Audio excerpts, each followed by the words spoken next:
Au à tous, bien-aimés frères et sœurs. Il y a un petit conflit, ce n'est pas vraiment un conflit, mais une incompréhension entre le Congo-Brazzaville et le Congo-Kinshasa.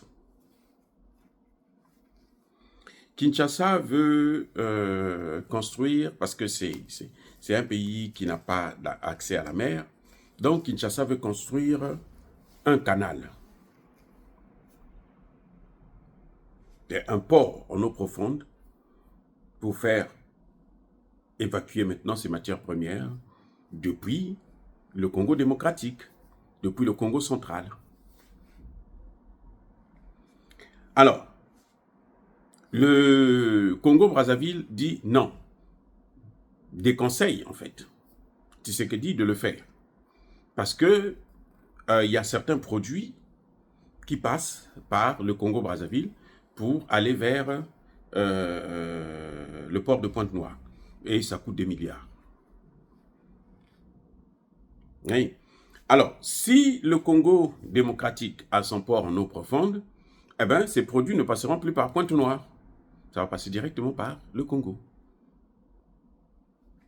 Mais ce que je ne comprends pas, c'est qu'en fait, le Congo-Brazzaville n'a pas le droit de dire au Congo démocratique d'avoir son port. Non. Et vous savez quoi? Ce n'est même pas le Congo-Brazzaville qui tire profit de ça. C'est le putain de groupe de Bolloré qui tire profit du fait que les matières premières, les produits du Congo démocratique passent par le port de Pointe-Noire, entre autres. C'est Bolloré qui tire profit. Donc en fait, c'est Bolloré qui demande au gouvernement congolais de s'y opposer. Mais ça ne se fait pas. Les amis, ça ne se fait pas. C'est pas normal, ça ne se fait pas. C'est quoi, c'est ça? C'est une forme de colonisation. Donc finalement, le Congo-Brazza devient comme le Rwanda, au même titre. C'est la même pareille. Non, non, non, non. Moi, je pense que les Congolais de Brazzaville doivent comprendre que leur développement, là, n'est pas conditionné par la RDC. Leur développement, là, si on ne se développe pas là, si on n'est pas développé là, si on a des problèmes là, en ce net moment, ce n'est pas parce que la RDC va avoir un port. Non. Mais la RDC peut utiliser aussi la voie, le port comment on appelle, de l'Angola, de la Zambie, de la Namibie et autres, de l'Ouganda. La RDC a plusieurs entrées, à plusieurs frontières avec des pays qui ont, comment dirais-je, un port.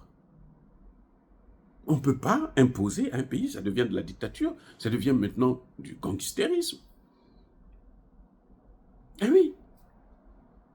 Et surtout, il faudrait que les Congolais de Brazzaville comprennent, la population congolaise et les autorités congolaises, qu'ils comprennent que le port de Pointe-Noire, ça ne rapporte rien à l'État congolais. Le port de Pointe-Noire, c'est la propriété de Bolloré, donc de la France. C'est pour ça que vous voyez que la France se développe, la France, les Français mangent bien, alors que nous, on continue à manger mal. Le Cameroun vient de reprendre son port qui se trouvait dans les mains de Bolloré. Le Cameroun vient de... Ils ont gagné, ils sont passés par un procès, ils ont gagné le procès. Vous savez quoi? Depuis que ce sont les Camerounais eux-mêmes qui gèrent, ils gagnent plus de 20 fois ce que Bolloré leur donnait, les miettes que Bolloré leur donnait. Les bénéfices se chiffrent par milliards.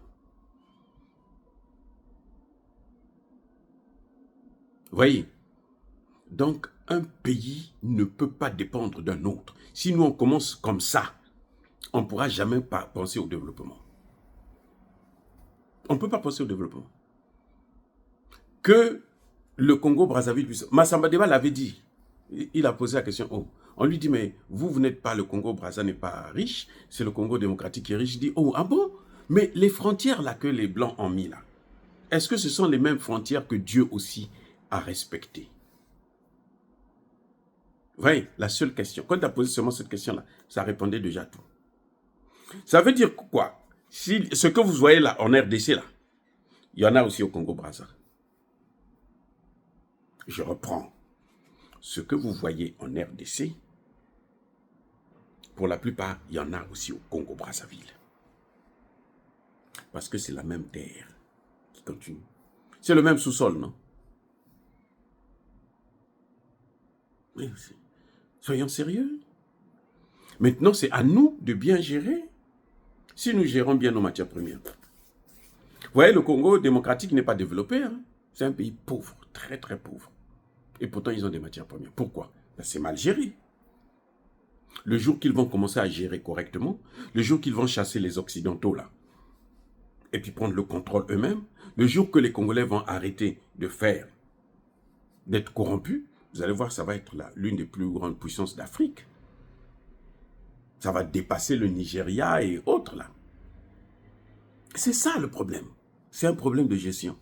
Le Congo-Brazzaville a un blocage pour son développement. C'est le franc CFA.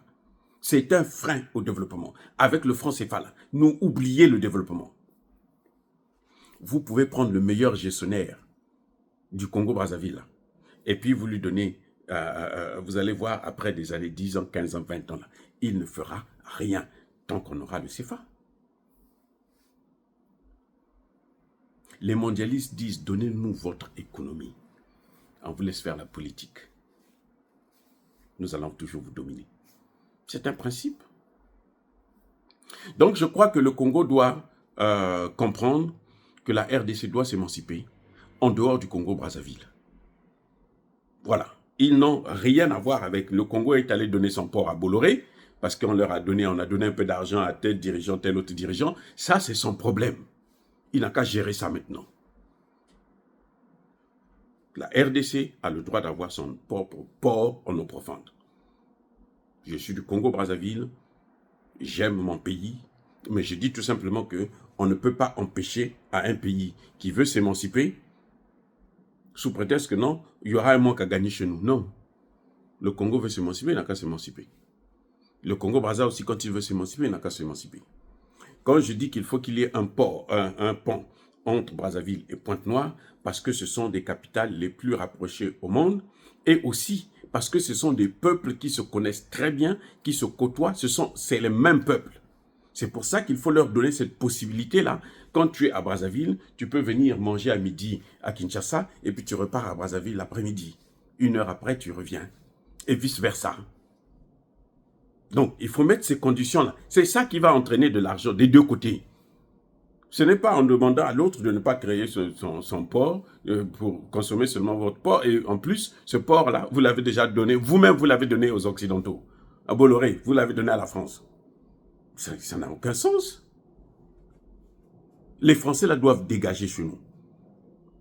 Et si le Congo-Brazzaville veut le développement, il faut qu'il y ait une rupture totale avec ces Occidentaux, avec la monnaie CFA et avec le comportement qu'ils ont, où toute entreprise c'est pour eux. Il faut qu'il y ait une rupture avec la libanisation du Congo. Point. Si vous continuez avec ces choses-là, vous n'allez, même si le Congo, Kinshasa, continue toujours à utiliser le port de Pointe-Noire, il n'y aura pas de développement. Si c'est qu'on n'est que comme ça, avec les Libanais, les Chinois, qui sont devenus des rois chez nous, et nous-mêmes, on devient comme si on était des parias. Ça n'a pas de sens. Chez nous-mêmes, on est comme des étrangers. Ça n'a pas de sens. Vous leur donnez vos ports. Vous utilisez la monnaie d'autrui. Pourquoi vous allez penser au développement? Oubliez le développement. Faites la fête, comme vous aimez la fête. Faites la fête. C'est tout. Les allées noix, et puis on n'en parle plus. Maintenant, c'est vos enfants, vos petits-enfants, qui un jour vont se réveiller, ils vont cracher sur vos tombes pour dire, mais vous nous avez fait des choses incroyables. Voilà. Bien-aimés frères et sœurs, encore une fois de plus, dire cela, c'est inciter à la haine ou à la violence. Non, il y a Bakolé Hervé, il y a Malem. Soyez bénis, soyez abondamment bénis par le Dieu de Kémite et par nos ancêtres angélisés. Mais que tous ceux qui persécutent le continent africain, le pillent, le déstabilisent, qu'ils soient noirs, blancs, chinois, arabes, juifs, indiens ou qui qu'ils soient punis, maudits, foudroyés, neutralisés, écrasés, effacés par le Dieu de Kémite et par nos ancêtres angélisés. Vive l'Afrique éternelle, j'ai dit et j'assume.